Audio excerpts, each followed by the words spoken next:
ये कहानी है भगवान अयप्पा के पृथ्वीलोक में आने की। अपने बाल्यकाल में भगवान अयप्पा पंपा नदी के किनारे बियाबान जंगल में विलाप कर रहे थे। उनका विलाप वहां शिकार खेलने आए पंदलम के राजा राजशेखर के कानों में गूंजा।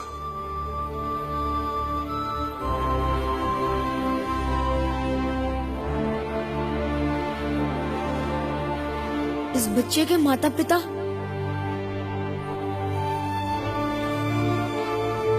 मैं इसे राजमहल ले चलता हूँ। ओम नमः शिवाय। भगवान भोलेनाथ का आशीर्वाद समझकर राजा राजशेखर उस नन्हे बालक को अपने साथ महल में ले गए। ओम नमः शिवाय। जय भोलेनाथ। स्वामी, आज आपको आने में इतना विलंब क्यों हुआ? महारानी, अपनी आंखें बंद कीजिए। अवश्य ही कोई उपहार लाए हैं हमारे लिए। ये लीजिए महारानी, अपनी आंखें खोलिए। शरणमय्यप्पा स्वामी शरणमय्यप्पा, शरणमय्यप्पा स्वामी शरणमय्यप्पा। न जाने इसके माता पिता कहाँ होंगे और कितने चिंतित होंगे। महारानी, आज से आप ही इसकी माता हो और हम पिता।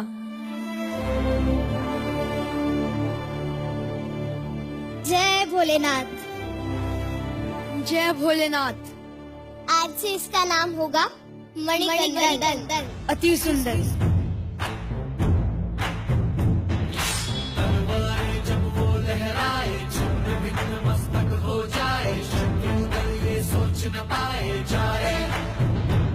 मणिकंदन की गुरुकुल में शिक्षा दीक्षा प्रारंभ हुई और थोड़े ही समय में वो सारी कलाओं में निपुण हो गए। मणिकंदन की बुद्धि और बल की चर्चा पूरे राज्य में फैल गई। यहाँ महारानी ने एक बालक को जन्म दिया। इस पुत्र मोह में महारानी इतनी स्वार्थी हो गई कि उन्हें अपने पहले पुत्र मणिकंदन की सुधबुद्धि ना रही। महारानी को सेवक का प्रणाम। कहिए महामंत्री। मणिकंदन की शिक्षा पूर्ण हो चुकी है। चारों ओर उनकी वीरता की ही चर्चा है और प्रजा उन्हें भावी राजा के रूप में भी देख रही है। महारानी, यदि वो राजगद्दी पर बैठेगा तो हमारा अपना पुत्र क्या करेगा? उसकी चाकरी? आप चिंतित ना होइए। ऐसी युक्ति निकाली जा सकती है जिससे आपका अपना पुत्र ही राजगद्दी पर बैठे। तो बताइए वो युक्ति। महारानी, आपको केवल महाराज के सामने शरीर पीड़ा का नाटक करना होगा और कहना होगा कि राजवैद्य जी ने इस पीड़ा का एक ही उपचार बताया है,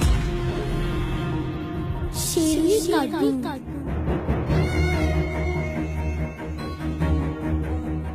ध्यान रहे, इस षड्यंत्र की भनक किसी को नहीं लगनी चाहिए। तुम्हारा पुरस्कार। धन्य है आप, धन्य है।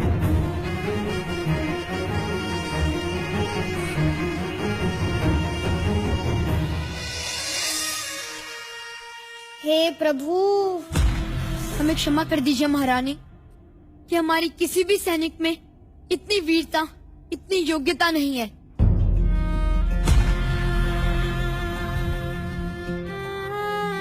पिताश्री, मैं लाऊंगा शेरनी का दूध। नहीं पुत्र, हम तुम्हारे प्राणों को संकट में नहीं डाल सकते। अभी तुम केवल 12 वर्ष के बालक हो। आपको हमारे पुत्र की वीरता पर संदेह नहीं होना चाहिए महाराज, और उसे अपने भावी राजा के रूप में स्वीकार करेगी। विजयी भव।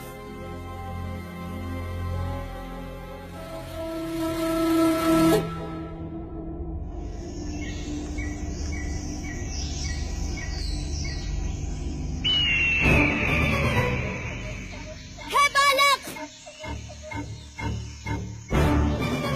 बिना मेरे अनुमति के यहाँ आने का दुस्साहस कैसे ये पाप पगड़ा भर चुका है महिषी। तेरे संगार के लिए मैंने पृथ्वीलोक पर जन्म लिया है।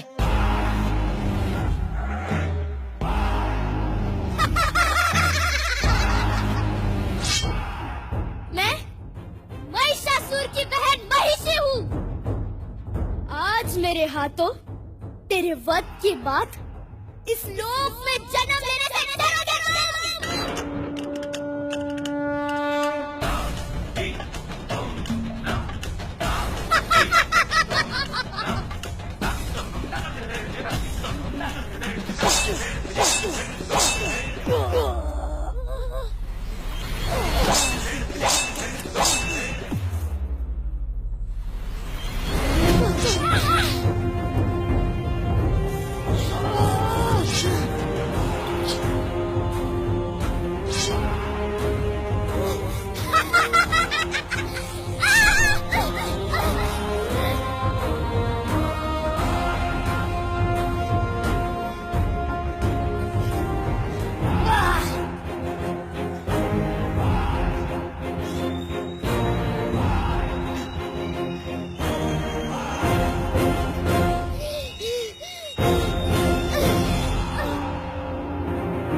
हे प्रभु, क्षमा कीजिए मुझे, क्षमा कीजिए प्रभु।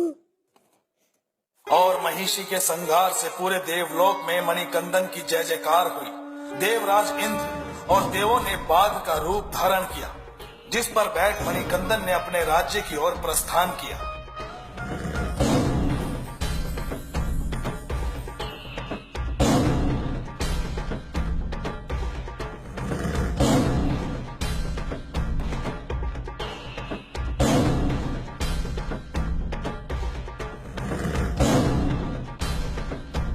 भयभीत ना हो, ये शेरनी हमारी शत्रु नहीं मित्र है।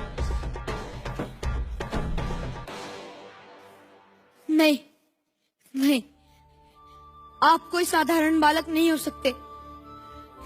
आप जरूर ईश्वर का कोई स्वरूप है। हे स्वामी, कृपया अपना वास्तविक परिचय दीजिए।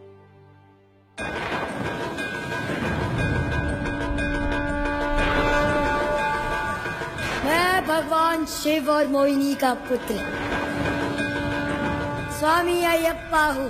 जय स्वामी अयप्पा। स्वामी, मेरे अपराध को क्षमा कीजिए स्वामी, मैं आपको पहचान नहीं पाई। नहीं माते, उठिए। पुत्र का शीश माता के चरणों में होना चाहिए, ना कि माता का। पिताश्री, प्रभु, जिस कार्य के लिए पृथ्वीलोक आया था वो संपन्न हो चुका है। अब मुझे जाने की अनुमति दे। जाने से पहले मैं आपसे एक वरदान मांगना चाहता हूँ कि आपका आशीर्वाद सदैव इस राज्य पर बना रहे। अतः आपका मंदिर कहाँ बने ये आप स्वयं ही बता दें। अवश्य, जहाँ ये तीर जाएगा वहाँ।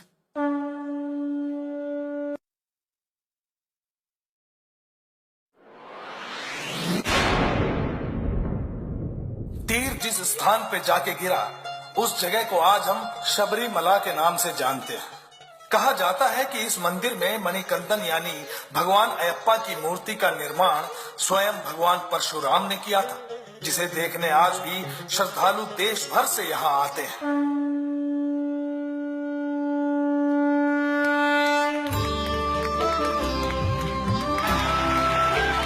जोरदार तालियां हो जाए भाई।